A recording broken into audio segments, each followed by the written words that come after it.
So this video is for my anime onlys, just some of the highlights that I thought were pretty good, and a few observations for some potential foreshadowing. This is for The Tower of God, Season 1, Episode 1, out now on CrunchyRoll. Little plug, but I'm live streaming on Twitch every Wednesday around 9 p.m. Eastern Standard Time, so come through if you want to chill and watch these episodes with me. Now, let's begin. So the first about 2 minutes of the episode was all intro before the actual opening song itself. This little tidbit was the true opener that showed the highlights of the episode. Bomb getting eaten by the white steel eel. It also shows some extra footage that we've been seeing in the trailers. We have the words honor and pride tied to this blue hair guy and a swordsman. Power and influence is tied with the girl with a lot of shoes. Money and riches is tied to purple tracksuit, and revenge is tied to some green chick. And something that transcends all such things is tied to this brown looking monster, kind of like a crocodile. A lot of these characters we saw but haven't got the official introductions to at the end of the episode. Not all of them, but a lot of them. They're just kind of shown as hype for this first episode. And we get a great cut from the welcoming to the tower as Bomb gets eaten to the opening song. Now, I've discussed the OP and the ED, the opening and ending credits, in another video, so go check that out if you want my take on that. So the OP is about from minutes 2 to 3:25, and then we have two sections that are considered part of the pre-tower before Bomb and Rachel actually enter the tower. So that happens between like minutes 3:30 to 5:30, and then we jump back to this pre-tower scene at 14:30 to 16:15 roughly. So these are all flashbacks to when Bomb and Rachel meet, and then when Bomb and Rachel enter the tower. So this first sequence is amazingly done, with the blue toned walls showing the door and the petals opening with the door and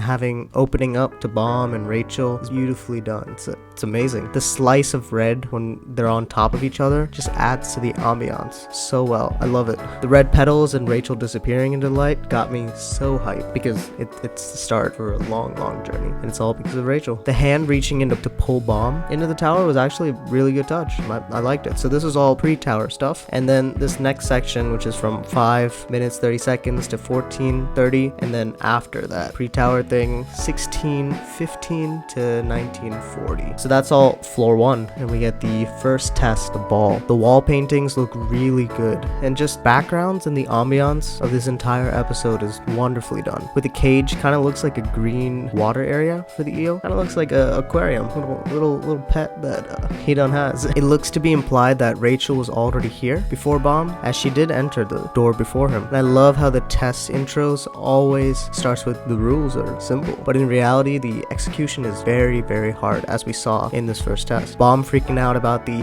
pocket's light was kind of cute, especially the facial expression when the pocket disappears. We learn that Yuri is a princess and holds a pretty powerful weapon that she kind of just gives away to Bomb because he looks kind of cute. It looks like Bomb, when he does complete the test, this kind of indicates that he can fly easily through to at least floor 20 because he passed this test that Yuri claimed was for people on the floor 20 would take. I love how considerate Bomb is, that he's not trying to be a burden to anyone and take help from Yuri if possible, but it's great that Bomb has such good manners. Evan is too short to fit the frame, and that's hilarious and fits his character personality so well. It's great to see Evan so expressive and concerned. I'm glad that Evan didn't get a chance to explain how to beat the test, but explains it after the fact to Yuri as Bomb completes it. And it takes 9 attempts for Bomb to try to break the ball, and he's still doesn't break it, which is cool because we get that flashback and the everything that goes with it. It's cool to see the continuity of when Bomb was inside the eel,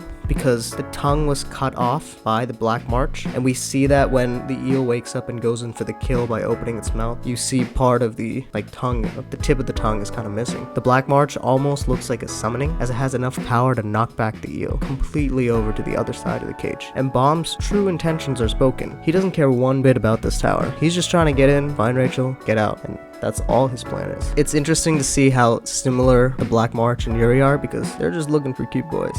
It looks like Hidon seems to have set everything up, because the only way the ball would have popped was if Yuri actually came down to this floor and lent her weapon. That was a big obstacle to beat this test, but it also shows Bomb's strength to run into the cage itself. And this will probably lead to a goose chase of Yuri looking for that weapon, but clearly she likes the challenge. I like the last line in that shot of Hidon at around 19 minutes. credits where there's blood of the eel, and Hidon looks to be interested to see what kind of change Bomb will bring to the tower. Kind of like how, hopefully, you guys are interested to see what Bomb does. And the Black March drops some foreshadowing, as there's more to play than what she says.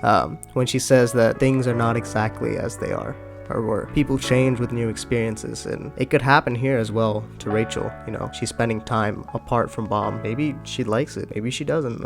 We'll find out. And then the last section of this episode, which is from 19 minutes 41 seconds to about the end before the ending credits, Bomb enters the second floor. And I love how the first thing he does is eat some grass and immediately spit it out. Bomb has zero experiences except living in a cave, so this blue sky and the strange looking plants are all new to him. Yellow, or whatever they say. We get a lot of shots of a bunch of characters, and a new test begins where the number of regulars need to drop from 400 to 200. This entire next action sequence to kill after kill is amazing and well executed to show the reality of this tower and what people are willing to do. Climb up. The archer getting sniped made me geek so hard. I don't really know why I found it so funny. And the blue-haired guy appears again, and looks like he can carry his own weight, unlike Bomb, as the blue hair actually takes out his opponent. The crocodile monster on top of the cliff also makes a keen observation for us. The lizard's weapon, Green Chick's weapon, she holds has a similar feeling to the Black March, and it also has a similar marking when we get a close-up of the green-haired chick as the Black March, like the little symbol or crest that they have, the red one. And it looks like they're the same class of weaponry as, you know, the crocodile is excited to hunt. We end with the blue hair, crocodile, and Bomb all in one area with about 90 more regulars that need to die before this test ends. And that's where the episode ends. The music of this second floor sequence definitely conveyed the scared emotions of Bomb as he's hunted by everyone because